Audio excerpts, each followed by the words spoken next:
Bonjour à tous, bienvenue à notre méditation quotidienne.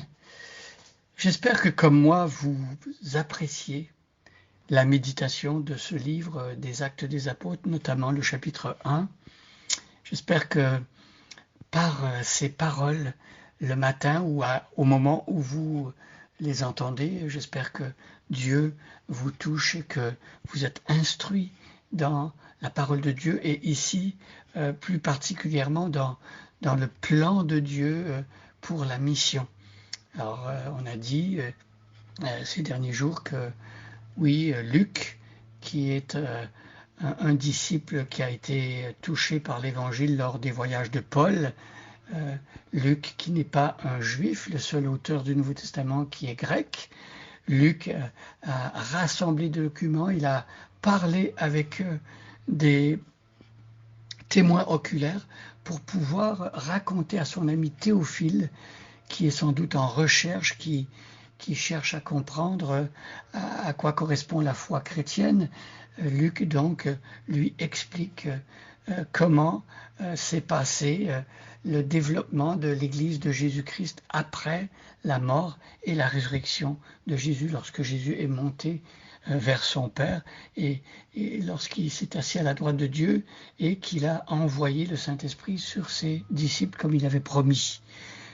Aujourd'hui, nous allons regarder le verset 6, mais comme on a l'habitude de faire depuis le début de ces méditations, nous allons commencer en lisant les 8 premiers versets et nous attarder donc au verset 6.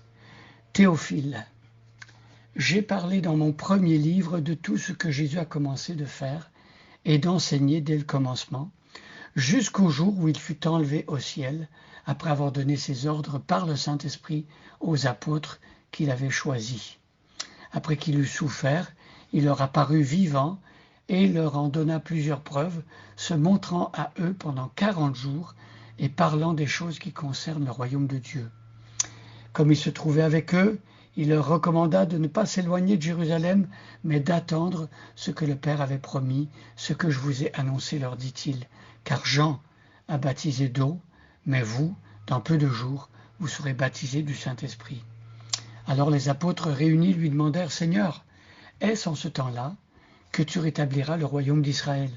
Il leur répondit, ce n'est pas à vous de connaître les temps ou les moments que le Père a fixés de sa propre autorité, mais vous recevrez une puissance, le Saint-Esprit survenant sur vous, et vous serez mes témoins à Jérusalem, dans toute la Judée, dans la Samarie et jusqu'aux extrémités de la terre.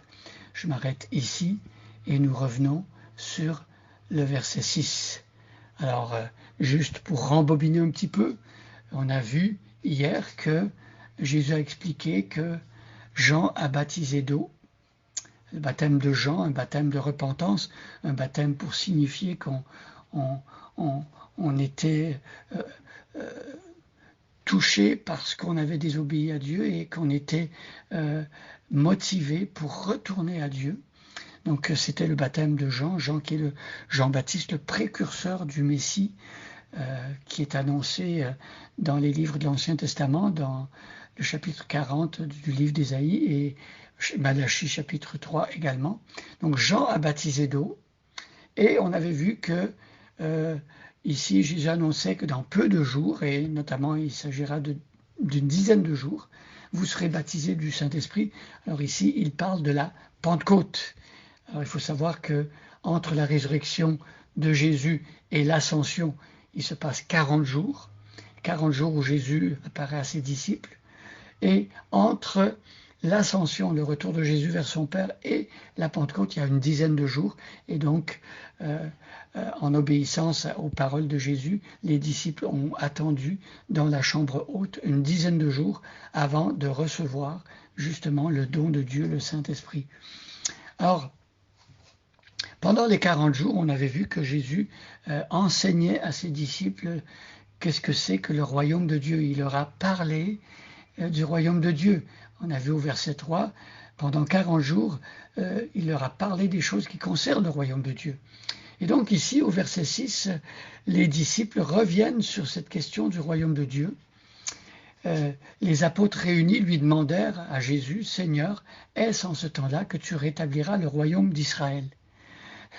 les apôtres qui s'étaient réunis autour de la table pour manger, eh bien, en écoutant Jésus leur parler de la venue du Saint-Esprit et de tout ce qui allait se passer autour de ce don du Saint-Esprit.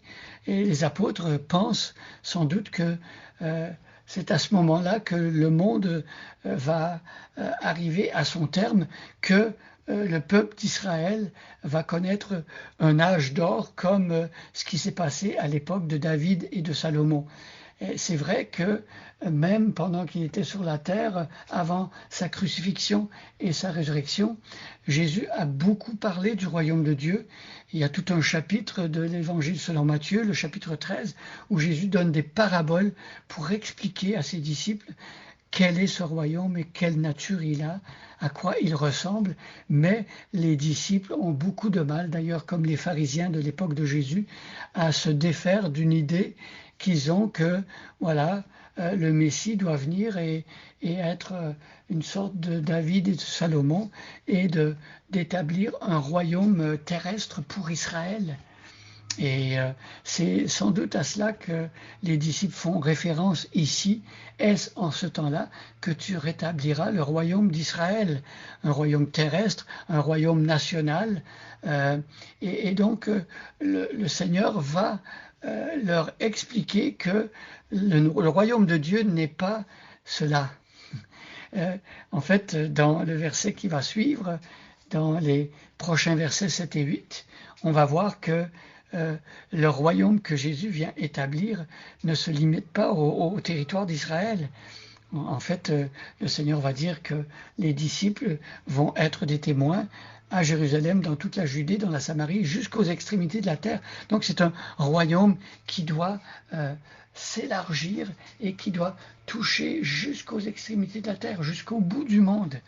Et donc, le Saint-Esprit, quand il sera venu, va éclairer les disciples par rapport aux paroles de Jésus et va aider les disciples à comprendre qu'il ne s'agit plus d'un royaume national comme celui de David ou comme celui de Salomon, mais le royaume de Dieu, le royaume des cieux, comme Matthieu va dire dans son évangile, c'est un royaume qui va toucher des personnes de toute tribu, de toute langue, de toute nation, partout sur la terre. Nous remercions Dieu que ce royaume que Jésus vient établir, en pardonnant nos péchés, en nous ramenant à lui, c'est un royaume qui touche même les nations païennes, parce que si ça n'avait pas été le cas, nous qui ne sommes pas juifs d'origine, nous n'aurions eu aucune part à ce royaume. Mais aujourd'hui, nous faisons partie de ce royaume. Alors, nous remercions le Seigneur pour cela. Merci Seigneur, parce que oui, tu es venu établir ton royaume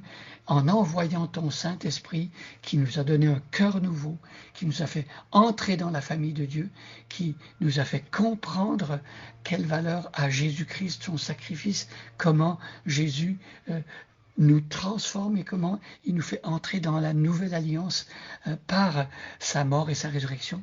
Eh bien Seigneur, merci parce que tu fais de nous des créatures nouvelles et nous prions Seigneur que beaucoup de personnes en notre époque et dans notre société et tout autour de nous découvrent combien glorieux est ce royaume et combien Jésus est digne d'être cru. Nous prions que beaucoup de personnes entrent dans ce royaume et se réjouissent des dons que tu fais, notamment le don du Saint-Esprit. Bonne journée à chacun et à chacune et soyez bénis.